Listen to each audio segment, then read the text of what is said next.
নমস্কার বন্ধুরা, আজ আমি আপনাদের সাথে শেয়ার করে নেব কলা মোছা বা কলা ফুলের একটা ভীষণ সুন্দর রেসিপি। আপনার অনেকেই তো অনেক রকমভাবে কলা ফুলের রেসিপি ট্রাই করেছেন, অনেক ইউনিকভাবে, অনেক নিত্য নতুনভাবে। কিন্তু আজকে আমি যে পদ্ধতিতে যে রেসিপিটা আপনাদের বানিয়ে দেখাচ্ছি একেবারেই নতুনত্ব, এছাড়াও খেতে ভীষণ ভালো লাগে। গরম গরম ধোঁয়া ওঠা ভাতের সাথে ভীষণ সুন্দর, সবাই খেয়ে কিন্তু প্রশংসা করবে এবং আঙুল চেটে খেতেও বাধ্য হবে। সবসময় সব কিছুতে আদা রসুন ছাড়াই বানিয়ে দেখাবো আজকের এই কলা মোচার রেসিপি। তো চলুন রেসিপিটা দেখে নেওয়া যাক। পুরো রেসিপিটাই দেখবেন, আশা করছি ভালো লাগবে, স্কিপ করবে না, তাহলে কিন্তু বুঝতে পারবে না আমি কিভাবে আজকে এই রেসিপিটি বানিয়ে নিতে চলেছি। তো চলুন রেসিপিটি দেখে নেওয়া যাক। রেসিপিটি বানানোর জন্য আমি এখানে দেখো একটা ছোটো সাইজের কলার মোচা নিয়েছি, আর মোচাটার থেকে কলার ফুলগুলোকে বেশ একদম দানা দানাগুলোকে একভাবে ছাড়িয়ে নিয়েছি। আর ছাড়িয়ে নিয়ে এর ভেতরে যে একটা শক্ত অংশের ডাঁটি থাকে আর একটা ছোট্ট পাতলা আঁশের মতো থাকে, এই দুটোকে আমি ছাড়িয়ে নেব। আমরা কলার ফুল ছাড়াতে সবাই কম বেশি জানি, কিন্তু তবুও আমি দেখিয়ে দিচ্ছি যারা নিত্য নতুনভাবে রান্না করছেন বা এই প্রথম রান্না শিখছেন তাদের ক্ষেত্রে এটা খুবই সুবিধে হবে। সেই জন্য আমি আবারও এটা একটু দেখিয়ে দিলাম যে কিভাবে ছাড়িয়ে নিতে হবে। তো আমার সবগুলো দেখো ছাড়িয়ে নেওয়া হয়ে গেছে। এবারে আমি এগুলোকে কেটে নেব। তো কেটে নেওয়ার জন্য এটাকে আমি ভালো করে ধরে বটিয়ে খুব ভালো করে কুচু কুচু করে ছোট ছোট করে একদম কেটে নেব ঘন ঘন করে। আর একটা পাত্রে জল নেব, আর সেই জলের মধ্যে আমি কেটে এই জলের মধ্যেই দিয়ে দেব। কারণ এটা জলের মধ্যে না যদি কেটে ফেলে দেওয়া হয় তাহলে কিন্তু এর একটা কষ থাকে, সেই কষেতে কালো হয়ে যাবে, একদম এরকম ফ্রেশ একদম সাদা সাদা থাকবে না, তখন কালো হয়ে একটা কষ ভাব ধরে যাবে। সেই জন্য এটা কেটে নেওয়ার সাথে সাথেই জলে ফেলে দিতে হবে।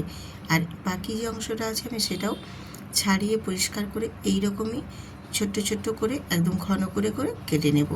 কেটে নিয়ে ভালো করে ধুয়ে পরিষ্কার করে তারপর তোমাদের দেখিয়ে দিচ্ছি। তো দেখুন আমি পুরো কলার মোচাটা ছাড়িয়ে নিয়েছি।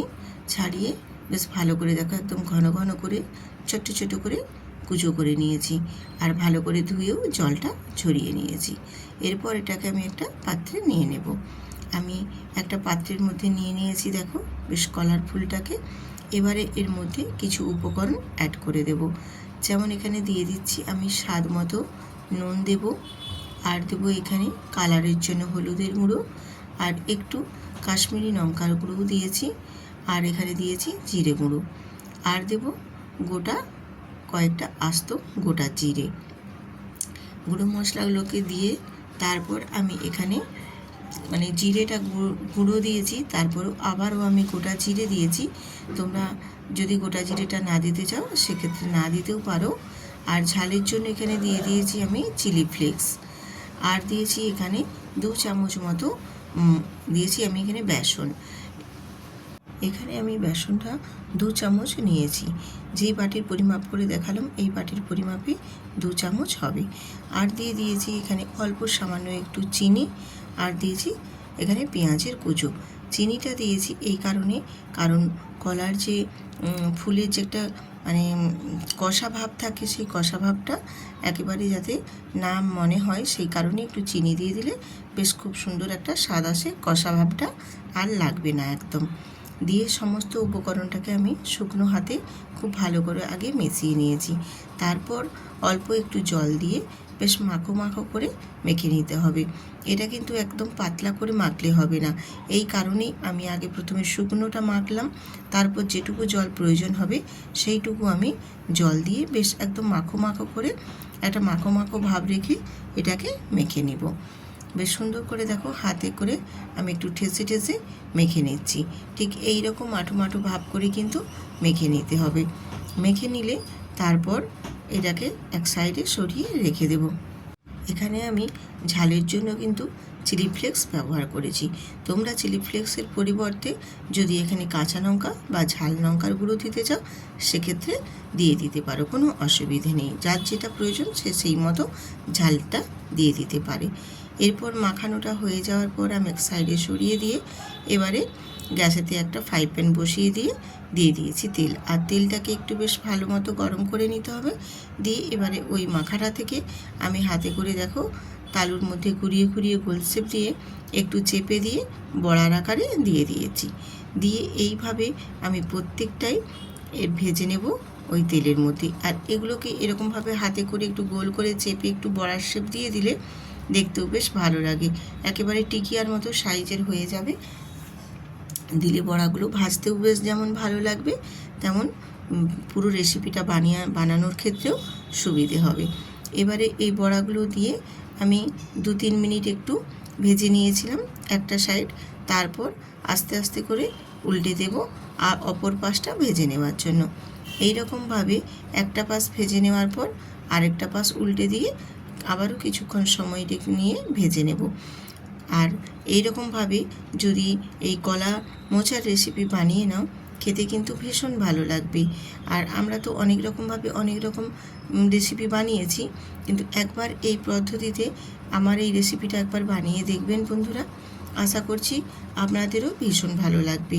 আর যদি ভালো লেগে থাকে তাহলে কিন্তু অবশ্যই বন্ধুদের সাথে শেয়ার করে ভিডিওটিতে একটু লাইক দিয়ে দেবেন। আর যেসব আমার পুরনো বন্ধুরা দেখছো তারা অবশ্যই আমার পাশে আছো। আর যারা নতুন নতুন বন্ধুরা আমার এই ভিডিওটি দেখছো তারা কিন্তু চ্যানেলটিতে সাবস্ক্রাইব করে বেল আইকনটি প্রেস করে সুন্দর করে একটা কমেন্ট করে পাশে থাকবেন। এইরকমভাবে দেখো আমার বড়াগুলো ভেজে নেওয়া হয়ে গেছে। তারপর আমি এখানে একটা মশলা রেডি করে নিচ্ছি। এখানে আমি পোস্ত, সাদা তিল আর বাদাম নিয়েছি মশলাটা রেডি করার জন্য। আর এপাশে আমার বড়াগুলোও দেখো বেশ সুন্দর করে ভাজা হয়ে গেছে। আমি এবার বড়াগুলোকেও এক এক করে তুলে নিচ্ছি। বড়াগুলো আমার বেশ সুন্দর করে দেখো দুটো পাশ লাল লাল করে ভেজে নিতে হবে। ভেজে নিয়ে তারপর এই বড়াগুলোকে তুলে নেব। বড়াগুলোকে তুলে নিয়ে এরপর ওই তেলের মধ্যে আমি এখানে দিয়ে দিলাম একটা পেঁয়াজের কুচো। পেঁয়াজের কুচোটা একটু নাড়াচাড়া করে এপাশ ওপাশ একটু উল্টে পাল্টে ভেজে নেব।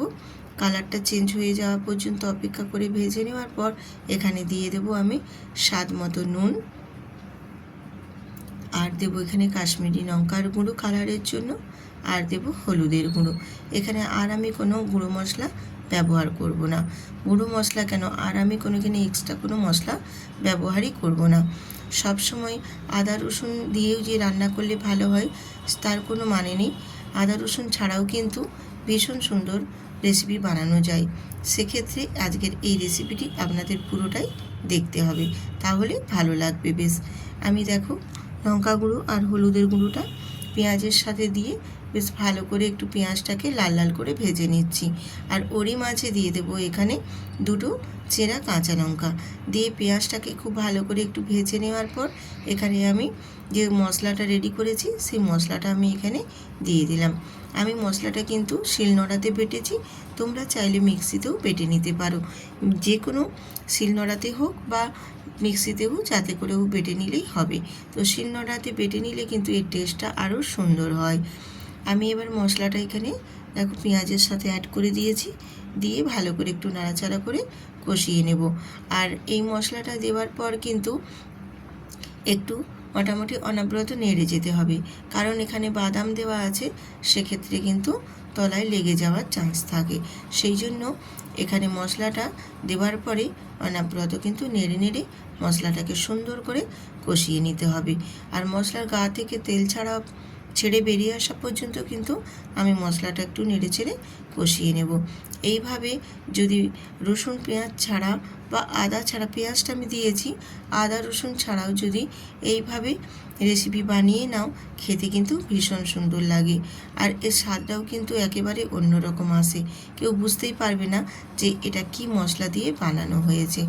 আর কলা মোচার রেসিপিও যদি এইভাবে বানিয়ে নাও খেতে ভীষণ ভালো লাগে। কোপ্তার মতো হলেও কিন্তু এটা কোপ্তা না, খেতে একটা অন্য রকম স্বাদ আসবে। আর একেবারে একটা অন্য ধরনের রেসিপি আপনাদের সাথে শেয়ার করলাম, কলা মোচার রেসিপি। যদি ভালো লাগে পাশে কিন্তু অবশ্যই থাকবেন। আমি মশলাটা দেখো খুব সুন্দর করে কষিয়ে নেওয়ার পর এখানে দিয়ে দিলাম 1 বাটি পরিমাণে জল। তবে 1 বাটি একেবারেই দিইনি, 1 বাটির থেকে একটু কম পরিমাণে জল দিয়েছি। দিয়ে মশলাটার সাথে খুব ভালো করে দেখো একটু নাড়াচাড়া করে মিশিয়ে নেওয়ার পর আমি এবারে গ্রেভিটা ফুটে আসা পর্যন্ত অপেক্ষা করে নেব। তো বেশ ভালো মতো দেখো গ্রেভিটা আমার ফুটে গেছে। আমি গ্রেভিটাকেও আরও কয়েক মিনিট একটু ফুটিয়ে নেব খুব ভালো মতো। তাহলে যে একটা মশলার গন্ধ থাকে, মশলার গন্ধটাও খুব ভালো মতো চলে যাবে। তারপর এখানে আমি ভেজে রাখা কলা মোচার যে বড়াগুলো ভেজেছি, সেই বড়াগুলো এখানে আমি দিয়ে দেব। তো বড়াগুলো এখানে আমি দিয়ে দিয়েছি। দিয়ে বড়াগুলোকে আবারও উল্টে পাল্টে দুটো পাশ একটু এই গ্রেভির মধ্যে ফুটিয়ে নেব। এইরকমভাবে একটু একটা পাশ ফুটিয়ে নেওয়ার পর তারপর আবারও আমি আরেকটা পাশ ফুটিয়ে নেব। দিয়ে এরকমভাবে একটু কয়েক মিনিট মতো একটু ফুটিয়ে নেওয়ার পর দেখবে গ্রেভিটা বেশ সুন্দরভাবে কমে যাবে। তখন বেশ একদম গ্রেভিটা গামাখা গামাখা টাইপের হয়ে যাবে। সেই পর্যায়ে নামিয়ে নিতে হবে। তোমরা চাইলে এখানে ধনেপাতাও অ্যাড করতে পারো, কিন্তু আমি ধনেপাতাটা দিইনি। তার কারণে আমি এখানে আদা রসুন ছাড়াই যেহেতু করেছি, সেক্ষেত্রে যেহেতু পোস্ত দিয়ে সাদা তেল দিয়ে বানিয়েছি, তার যে একটা ফ্লেভার থাকে, ধনেপাতাটা দিলে কিন্তু সেই জিনিসটা অনেকটা কমে যায়। কারণ ধনেপাতার একটা নিজস্ব ফ্লেভার থাকে, সেটাতেই স্বাদটা কিন্তু আরেকটু বাড়িয়ে তোলে। তাই জন্য ধনেপাতাটা আমি দেবো না, তোমরা চাইলে দিতে পারো। দিয়ে এখানে দেখো গ্রেভিটাও একদম গাঢ় গাঢ় হয়ে গেছে। আমি এবারে গ্যাসটা অফ করে নামিয়ে নিয়েছি। এরপর আমি একটা প্লেটে সার্ভ করে দিচ্ছি। দেখতে কিন্তু যেমনি সুন্দর হয়েছে, খেতেও তেমনি সুন্দর হয়েছিল। অপূর্ব সুন্দর, একটা সুন্দর স্মেলও বেরিয়েছে, ভীষণ ভালো লাগছে। গরম গরম ভাতের সাথে যদি এই রকম কলা মোচার রেসিপি থাকে, তাহলে কিন্তু আর কিছুই লাগবে না। ধোঁয়া ওঠা ভাতের সাথে জাস্ট জমে যাবে কিন্তু। ভীষণ ভালো। আমি বাড়িতে বানিয়ে ট্রাই করে খেয়ে তারপর কিন্তু তোমাদের আমি ভয়েস দিয়ে বলছি। তোমরাও একবার বাড়িতে বানিয়ে দেখবেন, বাড়ির সবাই কিন্তু প্রশংসা করবেই করবে। এতটা সুন্দর বা এতটা সুস্বাদু হয়। আজকের এই কোপ্তা রেসিপি ভালো লাগলে অবশ্যই কিন্তু বন্ধুদের সাথে শেয়ার করে সাবস্ক্রাইব করে পাশে থাকবেন। এই রকমভাবে রেসিপি পেতে আমার চ্যানেলে আমার পাশে থাকবেন। সুস্থ থাকুন, ভালো থাকুন। আবার আসবো এইরকম নিত্য নতুন আরও অনেক সুন্দর সুন্দর রেসিপি নিয়ে আপনাদের মাঝে। আজ এইখানেই শেষ করছি। টাটা।